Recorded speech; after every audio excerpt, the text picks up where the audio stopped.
नमस्कार दोस्तों, मैं छोटी उपाध्याय अपने YouTube चैनल पे आप सबका स्वागत करती हूँ। आज आप सबके बीच एक झूमर गीत लेके आई हूँ जो बहुत ही प्यारा है, आप सबको पसंद आएगा। तो लाइक सब्सक्राइब करना ना भूलिएगा और प्लीज़ हमें कमेंट में ज़रूर बताइएगा कि आप सबको ये झूमर गीत कैसा लगा। तो चलिए शुरू करते हैं।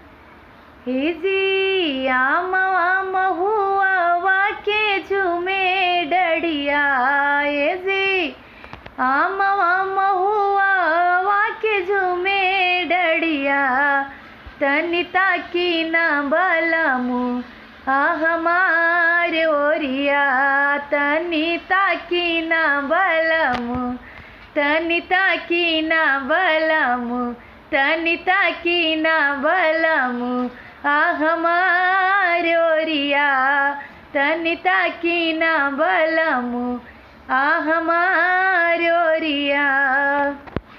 हमवा मोजरी गईले महुआ को चाई गईले, हमवा मोजरी गईले महुआ को चाई गईले, रसवा से भरी गईले कुला डढ़िया, ये जी रसवा से भरी गईले कुला डढ़िया, तनिता की ना बलमु हमार ओरिया, तनिता की ना बलमु, तनिता की ना बलमु, तनिता की ना बलमु हमार ओरिया, तनिता की ना बलमु जी हमार ओरिया।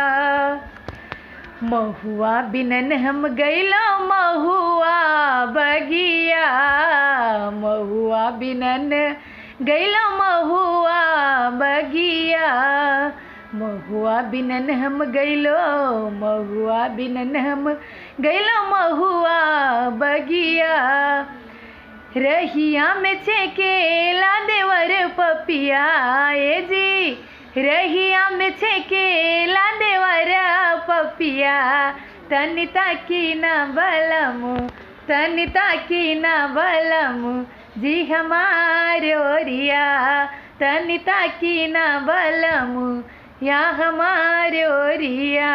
हे जी आमवा महुआ वाके झूमे डढ़िया, हे जी आमवा महुआ वाके झूमे डढ़िया, तनिता की ना बलमु, तनिता की ना बलमु, तनिता की ना बलमु हमार ओरिया, तनिता की ना बलमु हमार ओरिया।